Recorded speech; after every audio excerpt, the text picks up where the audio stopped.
हाम्रो बाबुरामजीले जब नयाँ भन्नुहुन्छ, के नयाँ रहेछ, यो नयाँ हुने कसरी हो,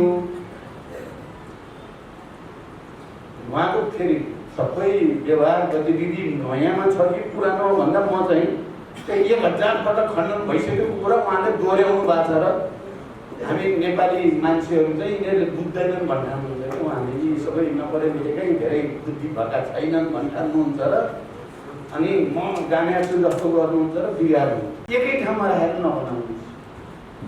यसले एकतातिर लाँदो रहेनछ, लागि देखिनँ मैले। यसले फेरि साँच्चै त भन्नेतिर जाने भयो, नहुने कुरा गर्ने अनि माथि पर्न खोज्ने भने जस्तो हुने भयो क्या। को मासुवाद हो, को होइन, को नयाँ हो, को पुरानो हो।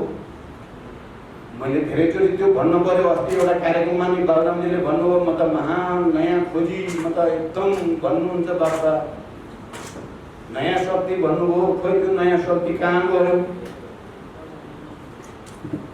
मासुवादमा नयाँ चिज थप्ने कुरा गर्नुहुन्छ, के थप्ने रहेछ? यो यस्तो बहस नगराए हुन्थ्यो भन्ने लाग्छ कि यो बहस गराएर झन् बाबुरामजीले मेरो दुरी बढ्ला भन्ने डर भयो क्या मलाई। उहाँले भनिराख्नु भएको छ नि, आफ्नो मञ्चबाट मन लागेको कुरा भन्न पाउनु भएकै छ। हामीले केही खण्डन नि गरेका छैनौँ, ठिकै छ नि। उहाँले भन्दै जानुहुन्छ, भन्दा भन्दै थाक्नुहुन्छ भन्ने थाकिसक्नु आउनु भएको थियो। यस्तो कार्यक्रममा बोलाउनुहुन्छ अनि उहाँले ठान्नुहुन्छ म भनेर फेरि उहाँलाई आउँछ एउटा भन्नै पर्यो बिचरा उहाँले पनि।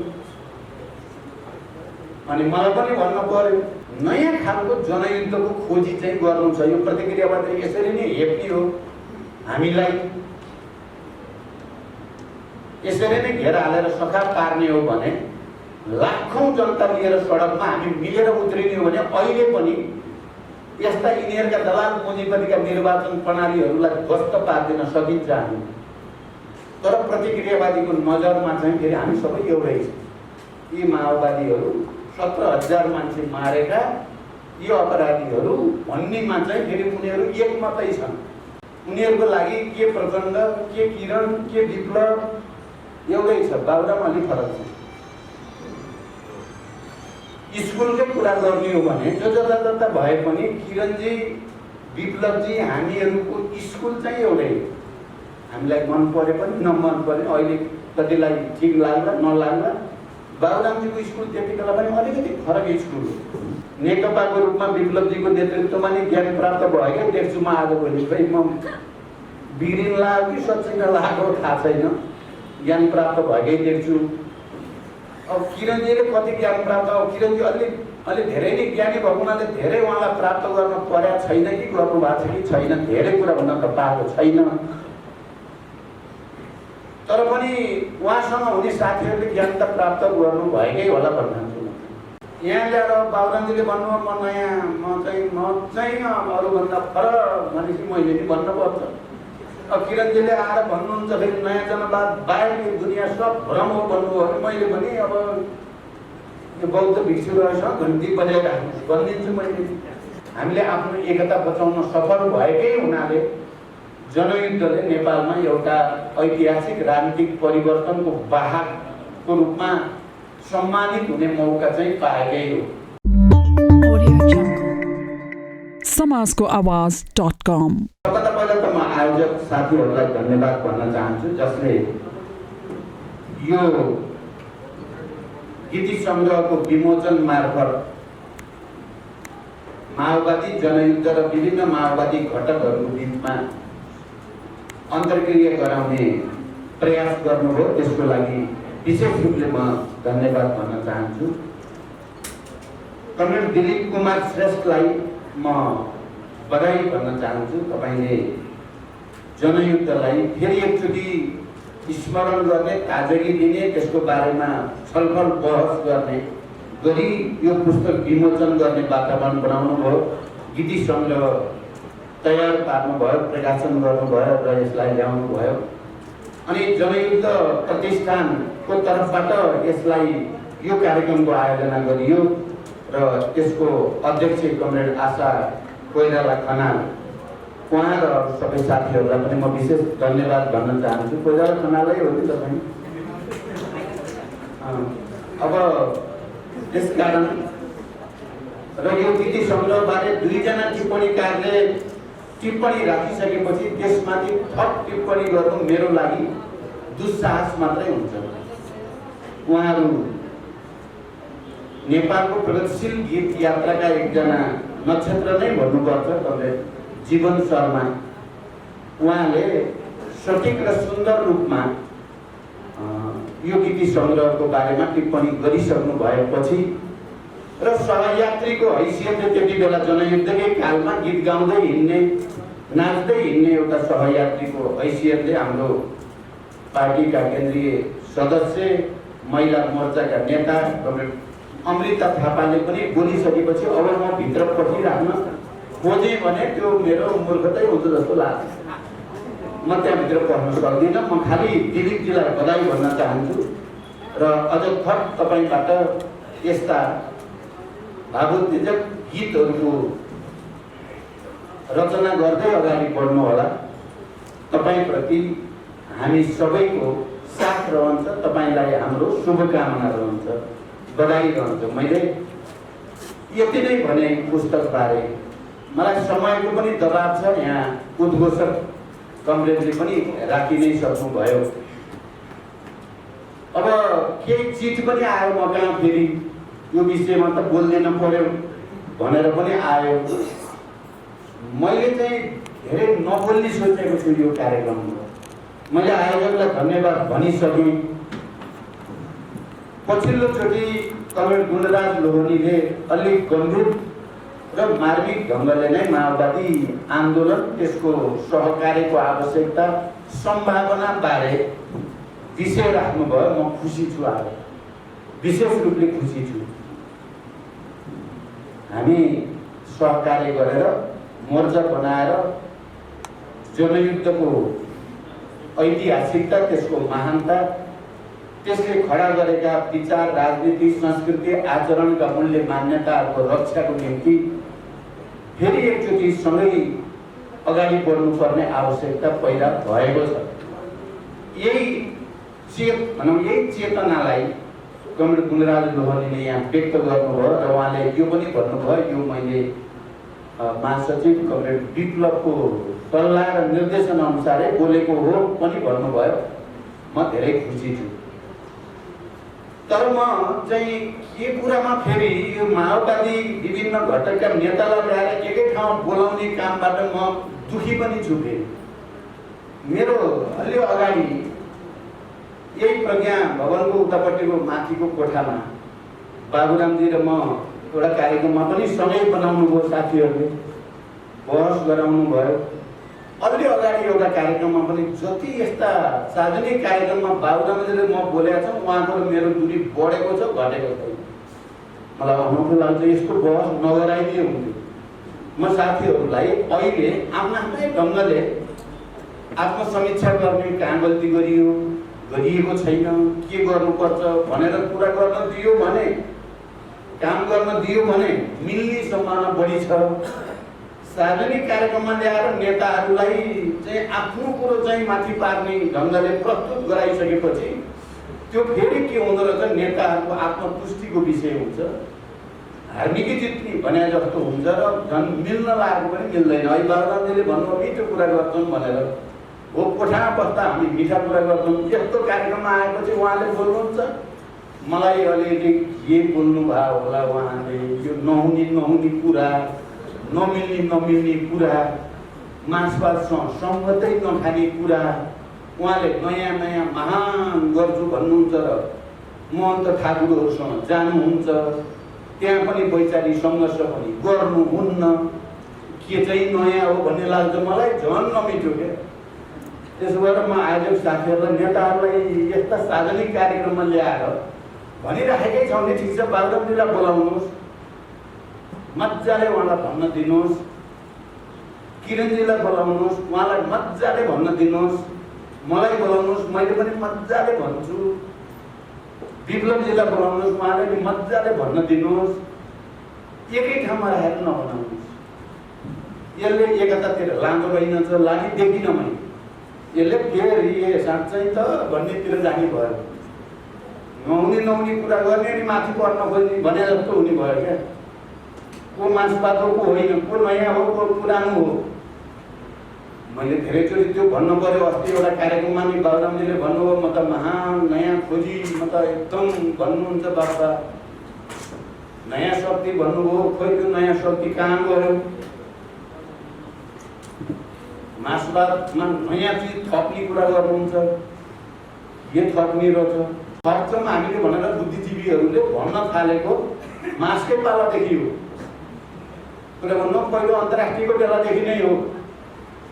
यो मास एङ्गल्स बुद्धिशुद्धि छैन, यो पुराना कुरा खुब घमण्डी छन् भनेर मार्क्सलाई गाली गर्थे। लेनिनको पालासम्म आउँदा त हजारौँ पटक मार्क्सवाद पुरानो भयो, यसलाई परिमार्जन थप नयाँ बनाउनु पर्छ रे, विज्ञानमा विकास भयो, के भयो, यो भयो, त्यो भयो, त्यसो गरेर नयाँ बनाउनु पर्छ भने छ। फेरि झन् पुरानोमा गएको छ। लेनिनले बडो सठिक ढङ्गले त्यति बेला भन्नुभएको थियो, यो भौतिकवाद र अनुभवसिद्ध आलोचना भनेर द्वन्द्वात्मक भौतिक ऐतिहासिक भौतिकवादको बारेमा विज्ञान प्रविधिमा भएको विकासको पनि संश्लेषण गरेर लेनिनले जो ऐतिहासिक ग्रन्थ तयार पार्ने बेला त्यसको भूमिकामै भन्नुभएको छ। एक थरी मान्छेहरूले मार्क्सवाद पुरानो भयो भनेर 1000 पटक भनिसके। यो लेनिनको बेलाको कुरा हो, यो चाहिँ अक्टोबर क्रान्ति भन्दा पहिलाको कुरा हो, भनिसके।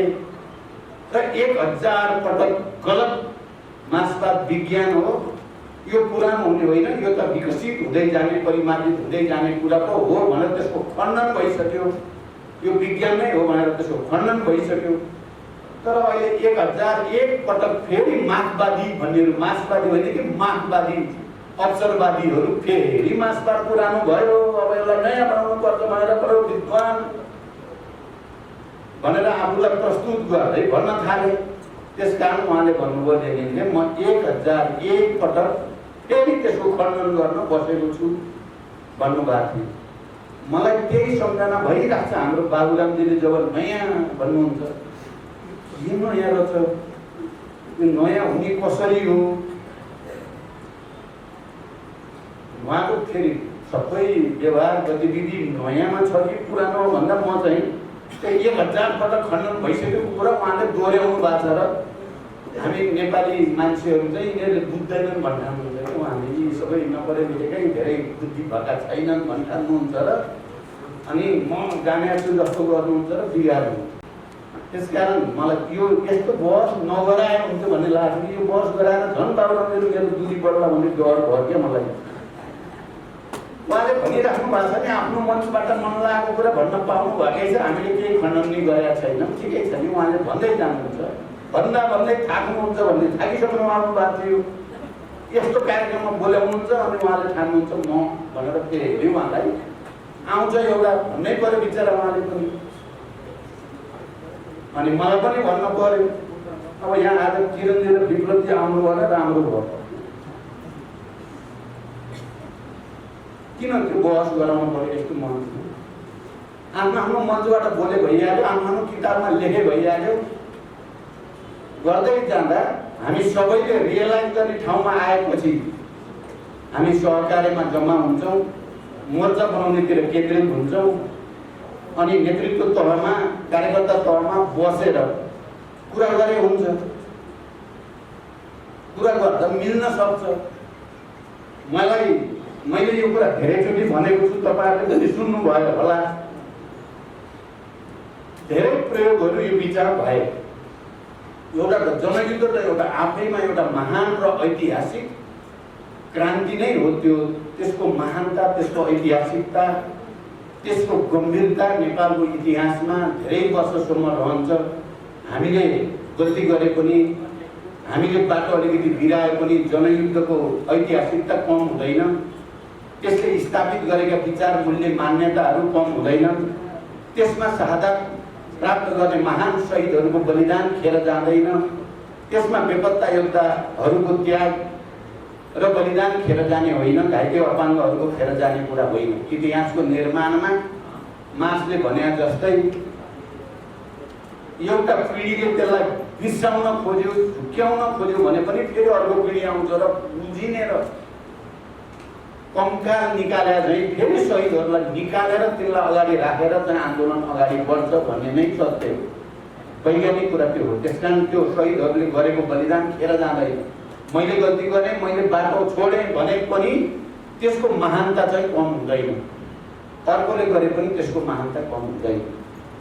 एउटा के कुरा साँचो हो भने माओवादी जनयुद्धलाई जनयुद्ध चलिराख्दा त्यसलाई आतङ्ककारी अपराधी भनेर रात दिन राज्यको तर्फबाट प्रचार गरियो, प्रहार गरियो र राज्य पुरै शक्ति लगाएर त्यसलाई सखाप पार्नको लागि घेरा हाल्ने र सखाप पार्ने रणनीति अन्तर्गत पटक पटक अपरेसनहरू गरियो। हामी सबै भुक्तभोगी नै छौँ। हामीले त्यसको प्रतिवाद गर्ने बेलामा घेरा तोड्ने र प्रतिरोध गर्ने रणनीति हामीले अपनायौँ र हामी जनतासँग एकाकार भएर जनतासँगै बसेर लडाइँलाई बडो मौलिक ढङ्गले अगाडि बढाउँ। त्यो महान छ। त्यति बेला चाहिँ यसलाई आपराधिक हो, आतङ्ककारी भन्ने मान्छेहरू अहिले पनि त्यही भन्छन्। हामी शान्ति प्रक्रियामा आयौँ, निर्वाचनमा गयौँ, सहभागी विभिन्न टुटफुटहरू भयो, हामीले एकले अर्कालाई सकेसम्म आलोचना गऱ्यौँ, त्यो बिग्रियो भन्यौँ, ऊ बिग्रियो भन्यौँ, हामी सही छौँ भन्यौँ, मै यिनले गर्छु भन्यौँ, सबै भन्यौँ, के भन्यौँ। तर प्रतिक्रियावादीको नजरमा चाहिँ फेरि हामी सबै एउटै छौँ। यी माओवादीहरू 17,000 मान्छे मारेका यी अपराधीहरू भन्नेमा चाहिँ फेरि उनीहरू एकमतै छन्। त्यही भन्छन्, त्यही गरिराखेकै छन्। उनीहरूको लागि के प्रचण्ड, के किरण, के विप्लव एउटै छ, बाबुराम अलिक फरक छ। स्कुलकै कुरा गर्ने हो भने जो जता भए पनि किरणजी, विप्लवजी, हामीहरूको स्कुल चाहिँ एउटै। हामीलाई मन परे पनि नमन परे, अहिले कतिलाई ठिक लाग्ला नलाग्ला, बाबुरामजीको स्कुल त्यति बेला पनि अलिकति फरक स्कुल हो। तर मैले बाबुरामजीलाई पनि लिएर जानुपर्छ, यो पनि भिन्न मात्र विचार प्रवृत्तिको रूपमा क्रान्तिको लागि आवश्यक छ भन्ने ठान्ने। जनयुद्धको तयारीको बेलामा पनि, जनयुद्धभरि पनि, शान्ति प्रक्रिया आएपछि पनि। र मेरो हातबाट मैले कसैलाई कारबाही गर्न जाऊ कसैलाई पनि भनेको होइन। सबैको आफ्नो आवश्यकता महत्त्व छ, सबैको आफ्नो भूमिका छ, सबैको कन्ट्रिब्युसनको कारणले जनयुद्ध भएको हो र त्यसको मुख्य नेता चाहिँ म नै हो, कसैलाई मन परे पनि मन नपरे पनि। तर मैले आजकल भनेको तपाईँहरूले सुन्नुभएको छ, हामी सबैले समीक्षा गर्न जरुरी छ, आत्मसमीक्षा गर्न जरुरी छ। र सबभन्दा पहिला त मैले नै गर्न जरुरी छ भनेको छु मैले। र आत्मसमीक्षा सहित कहाँ त्रुटि भयो त हामी वैज्ञानिक समाजवादको रणनीतिलाई अङ्गीकार गर्ने, क्रान्तिलाई नयाँ तरिकाले अगाडि बढाउन चाहने र त्यसप्रति इमान्दार, मार्क्सवाद, लेनिनवाद, माओवाद प्रति इमान्दार हुन चाहने विभिन्न प्रयोगहरू त हामीले गऱ्यौँ। कुनै प्रयोग सही भए, कुनै प्रयोग गलत भए। यो फेरि यो हुनु विज्ञानको विकासको निम्ति आवश्यक कुरा पनि हो। कसैले पनि गल्ती नै नगरी चाहिँ विचारको विकास गरेको, पार्टीको विकास गरेको इतिहास छैन।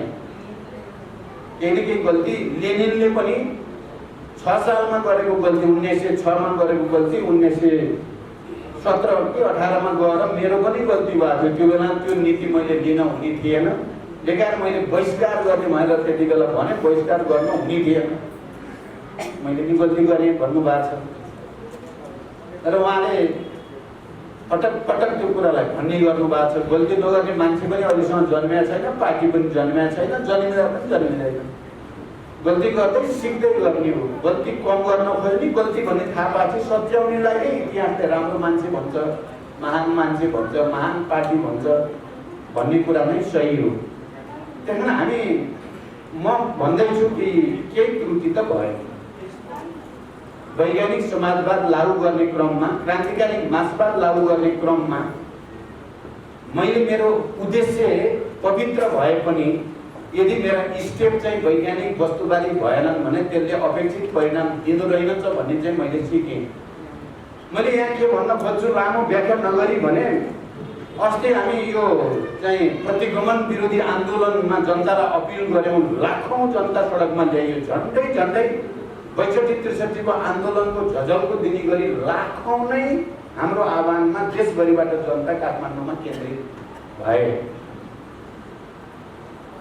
र हामीले चाहिँ यो सङ्घीय लोकतान्त्रिक गणतन्त्र उल्ट्याउने र धर्मनिरपेक्षता उल्ट्याउने समावेशी समानुपातिक थोरै भए पनि पूर्ण त यो छैन, त्यसलाई पनि उल्ट्याउने षड्यन्त्रलाई परास्त गर्नुपर्छ भनेर हामी लाग्यौँ। जनताको साथ समर्थन र सबै सकारात्मक र सन्तुलित सबै शक्तिहरूको सहयोगले त्यो प्रतिगमन तत्कालको लागि पराजित पनि भयो। यो गठबन्धन बनाउने क्रममा ठुलो बैठक, ठुला सबै नेताहरू हामी एक ठाउँमा केन्द्रित थियौँ। मलाई चाहिँ सबैले, ती वामपन्थी पनि, लोकतान्त्रिक भनौँ या प्रजातान्त्रिक काङ्ग्रेसका नेताहरू पनि सबैले, होइन प्रचण्डजी तपाईँले केपीसँग एकता गरेर के पाउनुभयो, खोइ त केही पनि त भएन, झन् बर्बाद पो भयो त भन्नुभयो।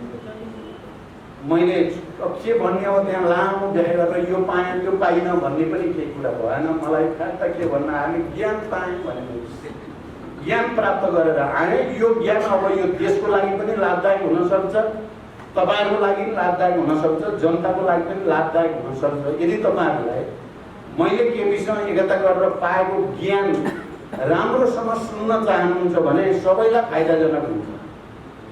म माओवादी आन्दोलनका सबै साथीहरूलाई तपाईँहरूले नि ज्ञान प्राप्त गर्नु भएको छ भन्ने छ मेरो। गुणराजजी, यहाँ इन्द्रमोहनजी पनि हुनुहुन्छ, तपाईँहरूले पनि ज्ञान प्राप्त गर्नु भएकै छ, मैले पनि ज्ञान प्राप्त गरेँ। बसेर ज्ञान साटासाट गरौँ, अब समय आयो कि ज्ञान साटासाट गऱ्यौँ। त्यसो भए हामी अलि महाज्ञानी भइन्छ होला नि त। सबै ज्ञान जोडेपछि त सबैका कहाँ त्रुटि रहेछन्, कहाँ राम्रा रहेछन्, कसको कुन चाहिँ पक्षले सकारात्मक योगदान गर्यो, कसको कुन पक्षले नकारात्मक भूमिका खेल्यो भन्ने कुराको माओवादी भएर जनयुद्धप्रति सम्मान गर्ने भावसहित, निष्ठासहित समीक्षा गर्न बस्यो भने चाहिँ त्यो ज्ञान हामी सबैले प्राप्त गरेकै छौँ। नेकपाको रूपमा विप्लवजीको नेतृत्वमा नै ज्ञान प्राप्त भएकै देख्छु म आजभोलि। खै म बिग्रिन लाग्यो कि सच्चिन लागेको थाहा छैन, ज्ञान प्राप्त भएकै देख्छु। अब किरणजीले कति ज्ञान प्राप्त, अब किरणजी अलि धेरै नै ज्ञानी भएको हुनाले धेरै उहाँलाई प्राप्त गर्न परेको छैन कि गर्नु भएको छ कि छैन, धेरै कुरा भन्न त पाएको छैन। तर पनि उहाँसँग हुने साथीहरूले ज्ञान त प्राप्त गर्नु भएकै होला भन्नुहुन्छ। अब मैले त भनिहालेँ सबैको अगाडि, ज्ञान प्राप्त गरेँ मैले भनेर। यो ज्ञान प्राप्त गरेँ भनेको तपाईँहरूले के बुझ्नु होला भने मैले आत्मालोचना गरेको हो भनेर पनि बुझ्दा हुन्छ। मैले आफैले त्रुटि भयो भन्न खोजेको हो भनेर बुझ्दा हुन्छ। र फेरि वर्ग जनता, हाम्रो जनयुद्ध, हाम्रा महान नाराहरू, एजेन्डाहरूलाई नयाँ सिराबाट अगाडि बढाउने आजको अन्तर्राष्ट्रिय परिस्थिति, राष्ट्रिय परिस्थिति, विज्ञान प्रविधिको विकास, यो सबैको नयाँ संश्लेषण गरेर वैज्ञानिक समाजवादमै केन्द्रित भएर अगाडि जाने भनेको। अब त्यसको निम्ति हामीले अहिले भर्खरै फेरि जादु हुन्छ पनि भन्न नठानौँ, किन हामी धेरै तन्किएका छौँ, धेरै भनेका छौँ, धेरै गरेका छौँ। ती भनिएका, तन्किएका र गरेका कुराहरूलाई एक ठाउँमा राखेर ठन्डा दिमागले समीक्षा गर्न थालियो भने हामी एकै ठाउँ नहुनुपर्ने कारण छैन। हामीले जनयुद्धको तयारी गर्दा र जनयुद्धको बारेमा केही कमिटमेन्टहरू, प्रतिबद्धताहरू मैले सूत्रबद्ध गरेको थिएँ। यहाँ अघि बाबुरामजीले पनि भन्नुभयो 6 बुँदे भनेर, त्यो मैले ड्राफ्ट गरेको थिएँ। 6 बुँदे प्रतिबद्धता जनयुद्धका भनेर। ती प्रतिबद्धताहरू चाहिँ लिपिबद्ध गर्दै गर्दा, जनयुद्धको योजना, पहिलो योजना बनाउँदै गर्दा, त्यस सम्बन्धी कार्यक्रमहरू निर्माण गर्दै गर्दाका सबै अनुभूतिहरू हामीसँग छन्, अनुभवहरू हामीसँग ताजै छन्, हामी नै हो। त्यति बेला गर्ने गरेको व्याख्या म स्मरण गर्न चाहन्छु। जनयुद्ध भनेको खालि प्रतिक्रियावादी, सामन्त साम्राज्यवादी या वैदेशिक प्रतिक्रियावादी शक्तिहरूसँग लड्ने उपकरण मात्रै होइन। यो आफै भित्रको फोहोर मैला सफा गर्ने चाहिँ प्रक्रिया पनि हो। पेटी बुर्जुवा जे अवशेषहरू कम्युनिस्टहरू क्रान्तिकारीहरू भित्र छन् त्यसलाई सफा गर्नको लागि पनि हामीले युद्धमा जान जरुरी छ भन्ने कुरालाई त्यति बेला खुब जोड दिएर भन्ने गरिन्थ्यो। हामी भित्रकै फोहोर मैला सफा गर्ने प्रक्रिया पनि हो यो र प्रतिक्रियावादीहरूलाई परास्त गर्ने प्रक्रिया पनि यो हो यो भनेर भनिन्थ्यो। हामी त्यही अनुसार अगाडि बढेको हो। हामी जति बेला त्यो कुराको उठान गर्दै थियौँ त्यो हाम्रो मात्रै चाहिँ कन्ट्रिब्युसन, हाम्रो मात्रै बुद्धिको या हाम्रो मात्रै विवेकको परिणाम थिएन। त्यो अन्तर्राष्ट्रिय कम्युनिस्ट आन्दोलनमा त्यति बेला चलिरहेको बहस, त्यति बेला चलिरहेको युद्ध या क्रान्ति विभिन्न देशमा, त्यसमा हाम्रो दक्षिणी एसियाकै कुरा गर्ने हो भने भारतका विभिन्न क्रान्तिकारी पार्टीहरूले चलाइरहेका सशस्त्र सङ्घर्षहरू, जनयुद्धहरू, श्रीलङ्कामा भएको तमिलहरूको एउटा सशक्त सशस्त्र विद्रोह, त्यसको प्रभाव, भारतकै विभिन्न ठाउँमा भएका राष्ट्रिय मुक्ति आन्दोलनहरू, युद्धहरू, त्यसको प्रभाव, अनि टर्की फिलिपिन्सदेखि पछिल्लो चरणमा पेरुको चाहिँ सशक्त रूपले अगाडि बढेको माओवादी जनयुद्ध, उभारको रूपमा गएको कुरा, अनि कोलम्बियादेखि साउथ अफ्रिकासम्मका त्यति बेलाका वर्ग सङ्घर्ष र आन्दोलनका उतार चढावहरू, यी सबैको संश्लेषण पनि थियो नेपालको माओवादी जनयुद्ध। त्यो सबैको प्रभाव पनि थियो त्यसभित्र। त्यो एक्लै माओवादी पार्टीले र त्यसका नेताहरूले मात्रै आविष्कार गर्न सक्ने कुरा पनि थियो र गरेको कुरा पनि होइन। त्यो अन्तर्राष्ट्रिय कम्युनिस्ट आन्दोलन, अन्तर्राष्ट्रिय वर्ग सङ्घर्ष, राजनैतिक आन्दोलनको प्रभाव समेतबाट त्यो प्रेरित थियो। र अहिले हामी जति बेला शान्ति सम्झौतातिर आउने र शान्ति प्रक्रियातिर चाहिँ प्रवेश गर्ने ठाउँमा पुग्यौँ त्यति बेला परिस्थिति धेरै फेरिएको थियो। मैले भनेका यी सबै आन्दोलनहरू करिब करिब कतिपय ठाउँमा पुरै पराजित भए, ध्वस्तै भए, कतिपय ठाउँमा एकदम रक्षात्मक ठाउँमा धकेलिए, कतिपय एकदम कमजोर भएर गए। त्यस्तो परिस्थितिमा हामीले अब यतिसम्म ल्याएको यो आन्दोलनलाई कसरी रक्षा गर्न सकिएला? यो आन्दोलनले नेपालका उत्पीडित वर्ग, जाति, क्षेत्र, लिङ्ग, समुदायलाई केही न केही दिन सकियो, दियो भनेर स्थापित गर्न सक्दा फेरि नयाँ सिराबाट उठाउन सकिन्छ क्रान्तिलाई। हामी सबै नसिद्धतासम्म लडी मात्रै राख्ने, जे त पर्ला भन्यो भने चाहिँ मैले त्यति बेला के देखेँ त भने हाम्रो पनि हालत खस्ता नै हुन्छ भन्ने देखेपछि त मुख्य नायक भनेको मान्छेले नै परिस्थिति अनुकूल भइरहेको छैन है। योभन्दा बढी बल गर्न खोज्यो भने गुम्रेन गर्छ, उल्टो हान्छ, धेरै मरिन्छ। अझ 15, 20, 30 हजार, 40 हजार मान्छे मर्न त सकिने भयो। हामी जित्छौँ त भन्दा त जित्न चाहिँ गाह्रो पर्ने अन्तर्राष्ट्रिय परिस्थिति छ है, क्षेत्रीय परिस्थिति छ है भनेपछि त छल्न पर्यो। हामी हिँड्दै बाटोमा एम्बुसमा पर्न लाग्यो भने थाहा पाएपछि दुश्मनले घेरा हालेको छ यो बाटोमा भन्ने, त्यही बाटो हिँडिरहेको जे त पर्ला भन्ने त मृत्युपत्रमा हस्ताक्षर गरे जस्तो हुन्छ नि, मर्न हिँडेर। आन्दोलन त त्यस्तो त हुँदैन भन्ठाने मैले। र मैले बाटो छल्छु भन्दा भन्दै यहाँ आइपुग्छु।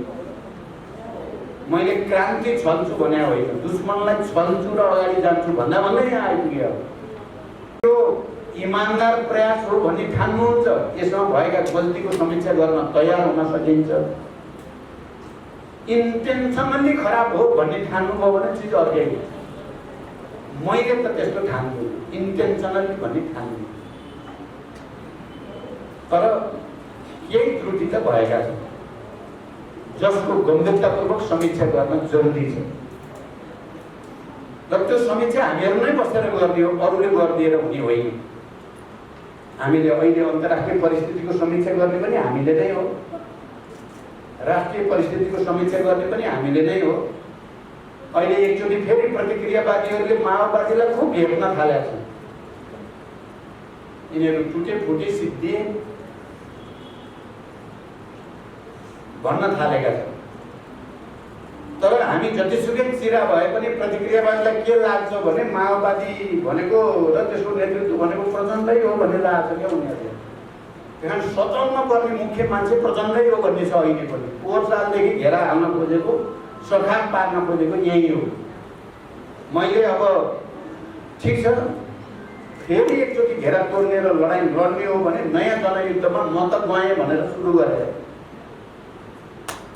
फेरि एउटा नयाँ जनयुद्ध सुरु गर्न पर्छ भने म त हाम फाले भनेको छु। अहिले तपाईँहरूले सायद सुन्नुभएको होला।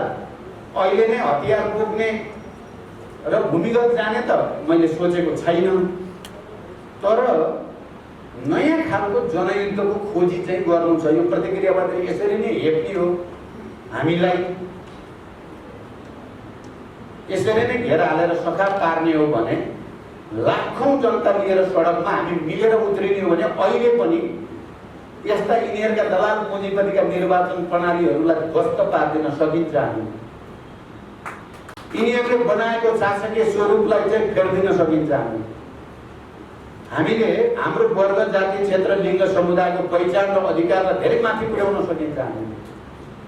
हामीले गर्न सकिने धेरै छ। किनकि दुईपटक प्रतिनिधि सभा विघटन गरेर देशी विदेशी सबै मिलेर प्रतिक्रियावादी मिलेर हामीलाई सखा पार्न खोज्दा हामी जनताको साथमा बसेर लाखौं जनतालाई लिएर तिनीहरूलाई परास्त गर्न हामी सफल भएका छौँ। अहिले पनि हामी अहिले विभिन्न माओवादी धारामा रहेका हिजोका जनयुद्धका सहयात्रीहरू सबैले आफ्नो आत्मसमीक्षा इमान्दारीका साथ, मार्क्सवादी स्पिरिटको साथ गर्न तयार हुने हो र समाजवाद प्रति इमान्दार भएर कार्यक्रम बनाएर अगाडि लाग्ने हो भने हामी अझै पनि यो देशको मुख्य शक्तिको रूपमा, निर्णायक शक्तिको रूपमा अगाडि बढ्ने सम्भावना छ।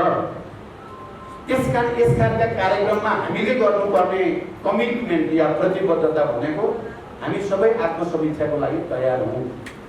हामी सबैले आफूले प्राप्त गरेको ज्ञानको संश्लेषण गर्नेतिर लागौँ। के ज्ञान राम्रो प्राप्त गरियो, के ज्ञान नराम्रो प्राप्त गरियो, त्यसको विश्लेषण गरौँ र एउटा संश्लेषण गरौँ। त्यसो भएर मेरो साथीहरूलाई, मलाई, बाबुरामजीलाई, किरणजीलाई, विप्लवलाई एकै ठाउँमा ल्याएर बस यसरी चाहिँ गराउनु आवश्यक चाहियो। त्यसले बिग्रिने देखेको छु म। आमाम ठाउँ भनेकै छ कि कसको मुख कसले थुनेको छ र आमाम ठाउँ भनौँ हामी बस्दाखेरि समीक्षा गरी बसौँ। त्यो चाहिँ बढी बुद्धिमानी होला। यहाँ ल्याएर बाबुरामजीले भन्नुभयो म चाहिँ अरूभन्दा फरक भनेपछि मैले नि भन्नुपर्छ। अब किरणजीले आएर भन्नुहुन्छ फेरि नयाँ जनवाद बाहिर दुनियाँ सब भ्रम हो भन्नुभयो भने मैले पनि अब यो बौद्ध भिक्षु रहेछ घन्टी बजाइराख्नु भनिदिन्छु मैले। भन्यो भने यो सहमतितिर जाने बाटो हुँदैन। यो यो नगरौँ भन्ने मेरो अनुरोध छ। केही फाइदा हुनेवाला छैन। अलि राम्रो हुन लाग्छ बिग्रेला कि भन्ने डराएर भनेको।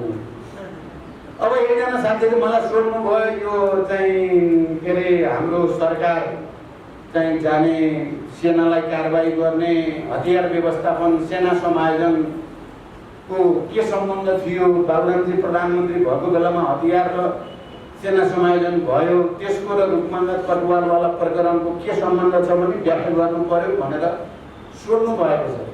म के भन्छु, म आज यो व्याख्या गर्दिनँ। मैले यो व्याख्या गरेँ भने झन् बिग्रिन्छ माओवादी आन्दोलनको एकता, सहकार्य, मोर्चा। मैले गर्न हुँदैन अहिले। म कुनै बेला गरौँला, कुनै बेला आएपछि गरौँला। त्यो गर्न पनि पर्छ। तर आज मैले भने या त मैले झुटो भन्नु पर्छ। झुटो भन्न त भएन नि। अब यत्रो मञ्चमा अब जनयुद्धको त्यत्रा गीत कविता लेख्नु भएको छ, पुस्तक विमोचन भएको छ, जनयुद्धको महानताबारे कुरा गरिएको छ। अनि भित्रको तितो कुरा मैले भने साँचो भने पनि बिग्रिने, झुटो भन्न चाहिँ नहुने भएपछि नभन्नु नै श्रेयस्कर छ। अब तपाईँले जे सोध्नु भएको छ अब चाहिँ कुनै बेला म भनौँला। हाम्रो आन्दोलन बिग्रेको बाहिरका त बिगार्न खोजेकै हुन्। हिजो जनयुद्धको बेलामा पनि मैले भने जस्तै घेरा हाल्ने सखा पार्ने गर्न खोजेकै हुन्। नेताहरूलाई तर उता बाँड्न सकिन्छ कि भन्ने षड्यन्त्र पनि गरेकै हुन्। तर हामी छलफल गर्दै बहस गर्दै एकअर्काबाट सिक्दै मिलाउँदै अनेक गर्दै हामीले आफ्नो एकता बचाउन सफल भएकै हुनाले जनयुद्धले नेपालमा एउटा ऐतिहासिक राजनीतिक परिवर्तनको वाहकको रूपमा सम्मानित हुने मौका चाहिँ पाएकै हो। हामी पराजित भएर भागाभाग भएको स्थितिका छैनौँ। हामी जितेको जस्तो पनि नजितेको जस्तो पनि बडो विचित्रको स्थितिबाट गुज्रेका छौँ नि। यो बिचमा माओवादी भन्नै नपाइने भन्नै नसकिने त छैनौँ। हामी सबै भनेका छौँ अझ म राम्रो माओवादी त्यो राम्रो माओवादी भन्न पाइएको छ। त्यो पनि जनयुद्धकै कारणले भयो कुरा भन्नुपर्दा। त्यसो भएर मलाई के लाग्छ भने अहिले पछि यता आइसकेपछि हामी सबै खुला भइयो। म पनि खुला, किरणजी पनि खुला, बाबुराम पनि खुला, विप्लव पनि खुला, बादल पनि खुला, सब खुला भइसकेपछि को कति पानीमा रहेछ भन्ने पहिला त हामीसँग भूमिगत थियौँ। रोल्पा हुन्थ्यौँ, रुकुम हुन्थ्यौँ, इन्डियाका विभिन्न ठाउँमा भूमिगत डेनहरूमा हुन्थ्यौँ, जनतासँग हुन्थ्यौँ, कार्यकर्तासँग हुन्थ्यौँ, दुश्मनसँग धेरै भेट हुँदैन थियो। यी चाहिँ पत्र पत्रिका र विचारमा मात्रै भेट हुन्थ्यो, सङ्घर्ष हुन्थ्यो। कसैलाई उनीहरूले नारी छाम्न पाउँदैन थियो। हाम्रो कसलाई के भनिदिएपछि चाहिँ फुटाउन सकिन्छ भन्ने थाहा पाउन सक्दैन थिए। यता आएपछि सबै खुला भएपछि के भयो, सबैलाई प्रतिक्रियावादीका विभिन्न गुटले समाते।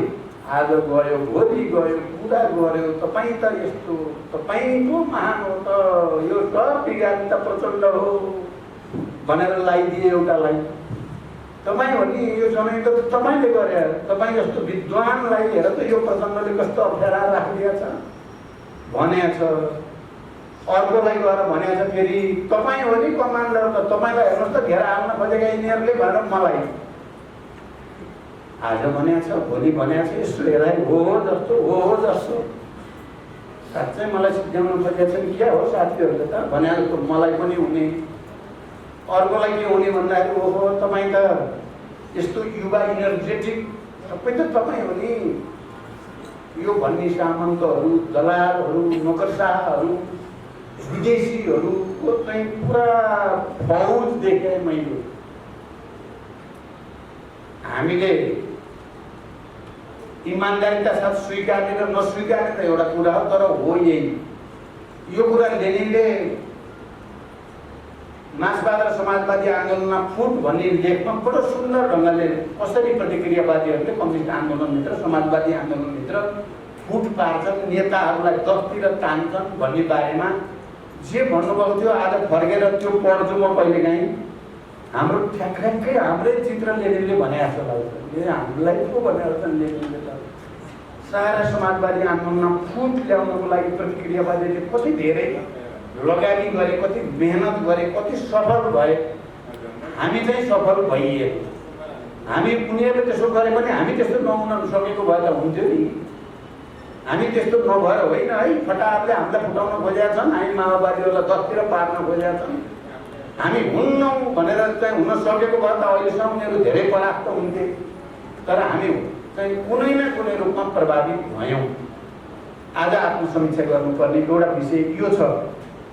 मैले अहिले ज्ञान प्राप्त गरियो भनेको कस्तो ठग्दा रहेछन् भन्ने अब हामीलाई थाहा भयो। त्यहाँ कसरी हामीलाई ठगेर चाहिँ हामीलाई दसतिर पार्दा रहेछन् फटाफटले भन्ने कुराको ज्ञान प्राप्त भयो नि त। यो ज्ञान प्राप्त हुनु त सानो कुरा त होइन। ठेस लगाएपछि बुद्धि बढ्छ भनेको पनि त यही हो। ठेस नलाएपछि के गर्ने, बुद्धि नआएपछि के गर्ने कुरा भन्नुभयो कमेडहरू मैले भन्न खोजेको। त्यस कारण त्यो कुरा मलाई अहिले भन्न नलगाउनुहोस्। मैले भन्न खोजेको सिद्धान्त त तपाईँहरूले बुझ्नुभयो।